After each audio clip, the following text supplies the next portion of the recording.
Pulled this CB750 from an alleyway. 65,000 miles on the clock.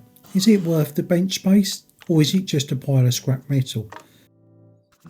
Welcome back to RFM. Today the tear down begins. Before I start, one rule of my workshop is to clean as much as I can before I get started. Cleaner it is, less contaminate. I think there's going to be a load of contamination on this bike. It's a complete state. Moment of truth.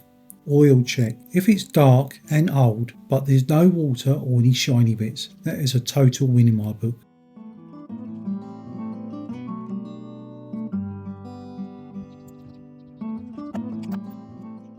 Starting at the top, coils and ignition leads off. Everything's brittle from heat and from the age, so I'm going to be taking it a little bit slow here.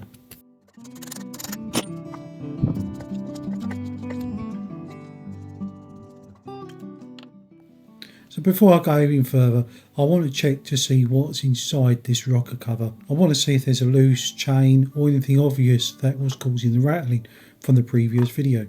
If you haven't seen it, check it out, you'll see what I mean. So I can rotate the whole assembly easily. I'm removing the pickup cover. This way I could put a socket on the end of the shaft there and rotate it nice and easily. I'll give a couple of taps to the cover because it's been on there for absolutely ages. You don't want to be prying any covers off, it'll cause an oil leak later on. Give it a couple of taps, you'll be fine.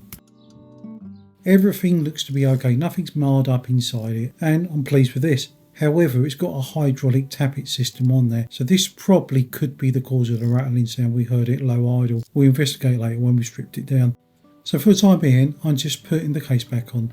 I'm not even putting the screws in yet. I might take it out when I'm removing the engine. Same applies to the pickup cover. Everything's got to come off. I'm not over tightening everything out. It's going to come back out.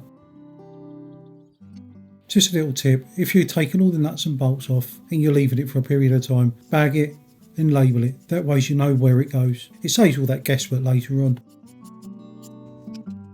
Now we're removing the Makit exhaust. Normally they're pretty good. You can see it's got some oxidisation on the actual downpipes, but that's okay. It will come up on the aquablast. The Makit exhaust is normally made out of stainless steel.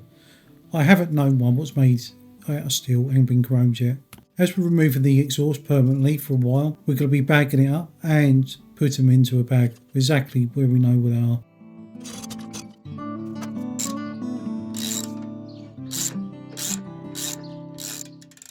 So there's only one single bolt holding the exhaust on the back. Make sure you move the oil out of the way so you don't accidentally tip it over when the exhaust comes down. This is definitely easier than removing the original OEM exhaust. So we progress on to removing everything else on the bike. Everything what needs to come off is coming off right now. So basically pick a socket, undo whatever's in the way and just remove it. A lot of this stuff is going to be in the bin. As I said, we're going to convert this into a bobber. So the whole back end's essentially gone. If you're looking for anything what goes on the back end of this bike, I'm going to be binning most of it. So if you want to make a donation to the channel, by all means, let me know in the comments below if you require anything. I'd rather it go to someone who needs them than me to take it to the dump. So the CDI unit comes off with 2 presses on the socket. You give it a little tug and it all comes out. What we're doing now is removing everything what is attached to the wiring loom. The wiring loom will be removed very shortly. Everything on the back end, as I said, is getting removed. Indicators, plastics and the rear mudguard. This is where most bikes get butchered, but surprisingly it's all there on this one. So the rear brake system I'm removing all in one go. It's all C-solid. To be honest, I don't want to work on it just yet, so I'm keeping it everything all contained. Brake fluid, the whole lot. She's C-solid as I said, but we'll get to that when it's on the bench. We'll strip it down properly and do a full overhaul on it.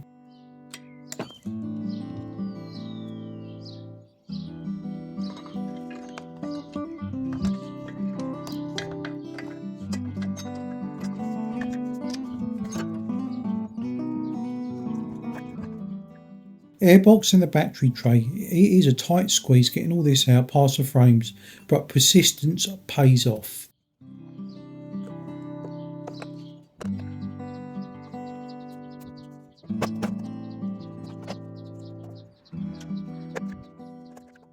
Could this be another candidate for another fuel injection bike? Who knows? If I can't get these carbs working on this bike, it's going to be another candidate for something like that.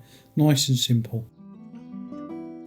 If you are interested in fuel injection on bikes that never had it, check out my RS125 build. I will be doing an EFI conversion on it very soon. I've built the ECU already, you can check that out. Link is on the top right hand corner.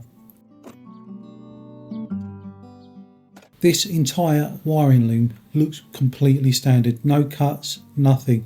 It is absolutely perfect. I cannot fault this wiring loom at all. It's probably the best thing on the bike apart from the exhaust. I haven't labelled anything in the headlight. Everything's all colour coded, red to red, black to black, white to white, and a little bit of common sense for the indicators. All of these sockets have got locking tabs on, so once you've done that, it all comes off easy. Then it's just a case of feeding all the wiring through the headlight cowling itself.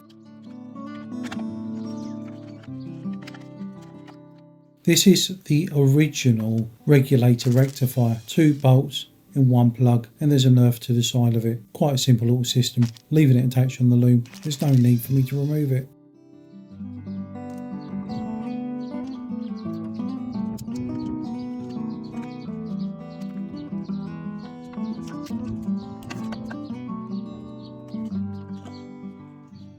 So once everything's disconnected from the wiring, you just thread it through the holes and everything just routes through. It's a good idea to take a photograph of how the actual wiring goes. That way you've got a reference where things go later on.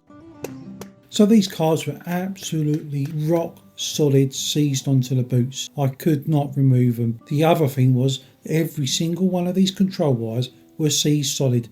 I could not undo them either. Rather than struggling now, I put an angle grinder through every single control wire and I could work on it later on. So after 30 minutes of struggling, wiggling it to and fro, it eventually came off. Well pleased about that. So if you are still watching now, I would really like it if you could subscribe, like and comment down below. It would really help the channel out a lot. So after the carbs have been removed, you can see that the rubbers will need to be changed. I really don't know where to get these from now. They're going to be very hard to get hold of, man. If you've got any suggestions, let me know. Just look at the state of that. She is stripped to the bones. Frame's not as solid as I like. The engine is ready to come out, but will she come out willingly? We'll find out in the next one. So you don't miss the next episode, push the old bell button. Thank you so much. And we'll see you soon.